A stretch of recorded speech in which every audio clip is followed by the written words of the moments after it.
بسم اللہ الرحمن الرحیم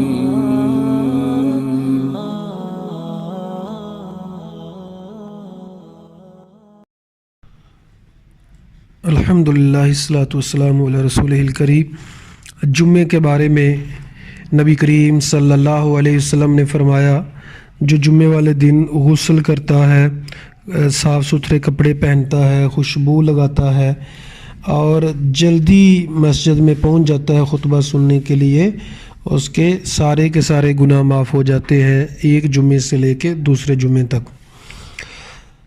اور نبی کریم صلی اللہ علیہ وسلم نے جمعے کے بارے میں ارشاد فرمایا کہ جو سب سے پہلے مسجد میں پہنچتا ہے اس کو اونٹ کی قربانی کا ثواب ملتا ہے، جو اس کے بعد پہنچتا ہے اسے گائے کی قربانی کا ثواب ملتا ہے، جو اس کے بعد پہنچتا ہے اسے بکرے کی ثواب قربانی کا، اور اس کے بعد جو پہنچتا ہے اسے مرغی کا، اور اس کے بعد جو پہنچتا ہے اسے انڈے کی قربانی کا ثواب ملتا ہے۔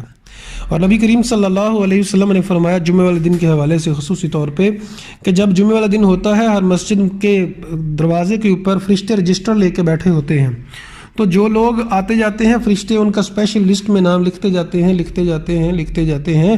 جب خطبہ شروع ہو جاتا ہے تو وہ رجسٹر کو بند کر کے بیٹھ جاتے ہیں اور وہ خطبہ سننے لگ جاتے ہیں۔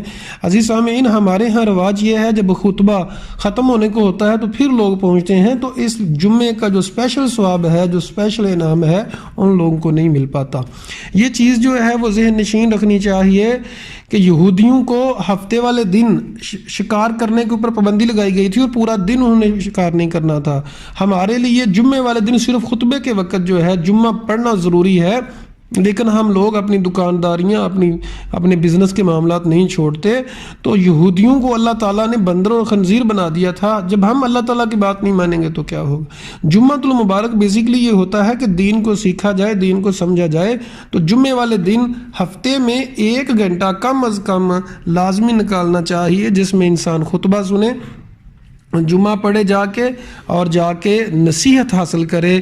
ایسے لوگ جو سمجھتے ہیں کہ ہمیں سب کچھ پہلے سے ہی پتہ ہے، وہ بہت بڑی کوتاہی میں ہے۔ انسان کو روزانہ سیکھنے کی ضرورت ہوتی ہے، جب روزانہ نئی بات سیکھتے ہیں تو پھر بات سمجھ آتی ہے۔ اللہ سے دعا ہے اللہ تعالیٰ عمل کرنے کی توفیق عطا فرمائے۔